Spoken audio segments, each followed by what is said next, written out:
What's going on, guys? It's 11:55. I'm just pulling out of work right now. I had to work an hour and a half over my normal end time or whatever. So, yep, there's no one really here. So I'm gonna get home as soon as I can and try to get to bed basically right when I get home so I can get up early and get in the studio. I hate having to stay late because that just pushes back my the time that I get up. So yeah, that's the plan right now. Get home, get to bed, and get up early tomorrow morning and get in the studio.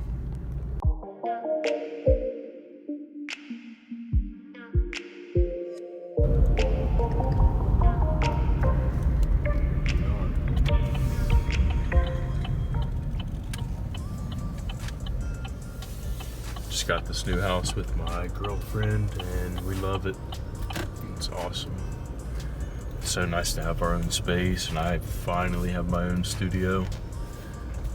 Yeah, it's even better than I imagined, to be honest. It's really, really cool. It's crazy. Having my own space changed how much I'm in the studio. Like, having a studio actually changed how much I work on music. And I didn't really expect that drastic of a change. So, yeah, really happy.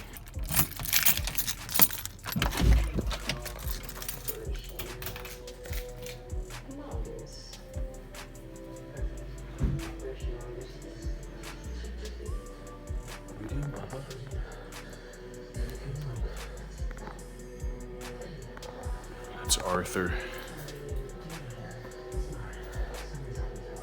I have two cats. Arthur, you just saw him, and then we have Harriet. And Harriet's sleeping on...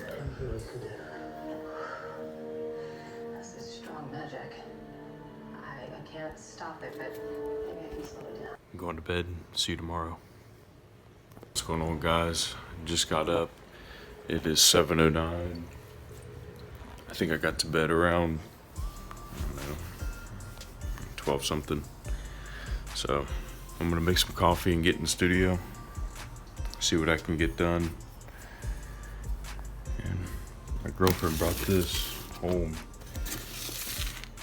It's like if you have a meeting at Panera, they give you this big thing of coffee or you buy it, and they had leftovers. She brought this thing home. It's like almost full. So I'll probably just make that instead of my usual. Save it. Use this. I got this mug. It's pretty sweet. Pretty cool. I love Joe Rogan, man. Changed my life, actually. There's a leaf. Usually it's not this dirty. I guess I'll have to do them today.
What kind of beat this is.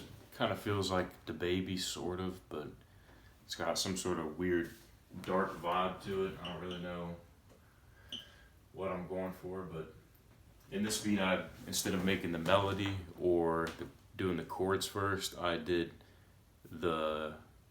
some drums and then bass, or then the 808 and then what I'm doing now. But that sounds pretty cool, I think.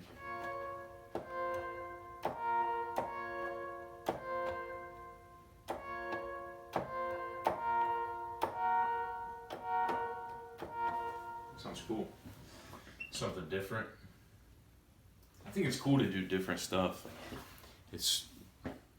That's when you kind of question what you're doing. You're like, is this trash? I don't know if this is good. Is this just weird and no one's gonna want it? But it seems like all the new stuff that takes off, like Young Thug when he first came out, everyone was hating on him, and now he's one of the biggest, one of the biggest rap hip hop artists out right now. So it's always the weird stuff that gets people's attention, and then they might hate on it, and then it just blows up, and eventually all those people that were hating on it, now they listen to it. But I just think that's kind of funny how that works.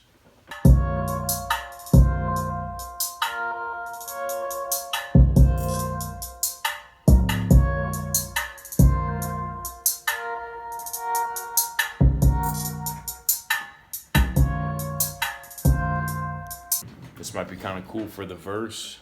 I was just messing around on my guitar and kind of picked something out, but once it goes from here into the verse,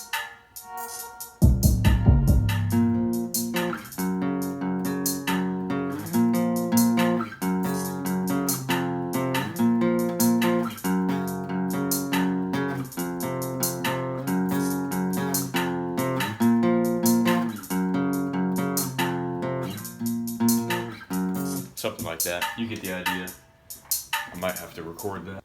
So if you didn't catch the tip that I gave on Instagram for the Starlight VST, I will show you right now. If you guys have the Starlight VST from Industry Kits, or if I think it's the same thing, the same solution for the VIP Producer VST from Industry Kits, that crackle, I don't know if you guys experienced that or not, but it sounds like this.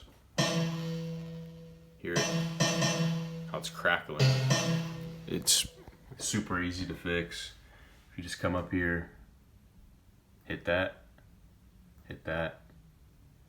go to processing, and then use fixed size buffers, yes, and then just go back to it, and then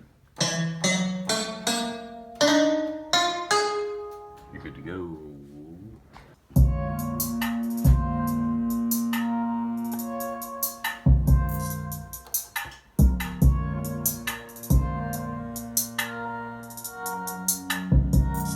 So for any new producers watching this or newer, I want to show you how one way that I mix my bass. It depends on which bass I'm using. Each bass is different, but I just want to show you how I mix my bass most of the time. This is pretty much what it's going to look like. So what I do, let's see, I always send my 808 to the mixer track 8, because 808, it just helps me. I know every time I just go straight to 8. So come up here to 8, Fruity Parametric EQ2, and that's pretty much what it looks like a lot of the time. Sometimes I'll take more of the highs out, and that's what my settings look like. To make it, you just click right here and drag down, and it'll make it more like steep and cut off quicker. And then this right here is like the one black dot, makes it a little smoother. It leaves some of these frequencies in, but yeah, that's what my bass looks like most of the time, and it's usually around there. Sometimes something like that, sometimes I leave it flat, but for this one I think it's going to be around there. I'll know when I take it to my car and I check it in there. With most of my beats, what I do is I will get it maybe halfway, and I'll mix it a little bit as I go, the best I can. I mean, I have the Yamaha HS5s, which they help a lot to get a true sound, but they don't have the super deep bass, so sometimes that sounds a little funky with the kick that I use or the mix that I do on it. But I found that what I just showed you to be pretty good, and then I'll tweak it a little bit, but I'll get a beat halfway done and then send it to myself, listen to it on the way to work, and then I'll make notes when I get to work. Okay, the hat needs turned down, the kick needs turned down, but the bass needs turned up. Because I know what music should sound like in my car. I've listened to it a lot in my car, you know? So that's how I do it. And then I'll do like one extra car test at the end to just tweak it a little bit more. And usually by that time, it's pretty good. So if you're not doing that, I've even taken my laptop into my car. And if you're newer, maybe you're not even thinking that that's a thing, but that's definitely a thing. If you can take your laptop to your car for a few minutes, I wouldn't make an entire beat in the car, because then it just, I don't know. I don't know what it does, but it doesn't help like I thought it would. So it's best just to make the beat in your house and then maybe take your laptop, if you have a laptop, take it to your car and just mix it real quick and then come back in. I found that to be the most beneficial way to mix and get a good mix. Not to say mine are perfect, but I think they're a lot better than they used to be. I'll say that much. Well guys, I hope you enjoyed my first vlog.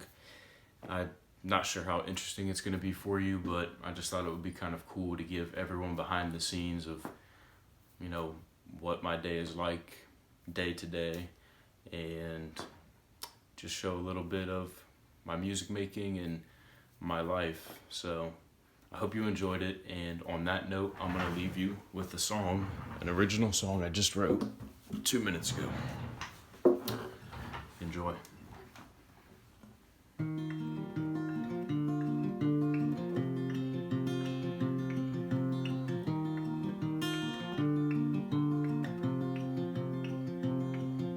I hope you liked my vlog, and if you did, then give me a like. And if you really loved it, hit subscribe. I hope you liked my vlog, and if you did, then give me a like. And if you really loved it, hit subscribe. Or if you're on Instagram, give me a follow.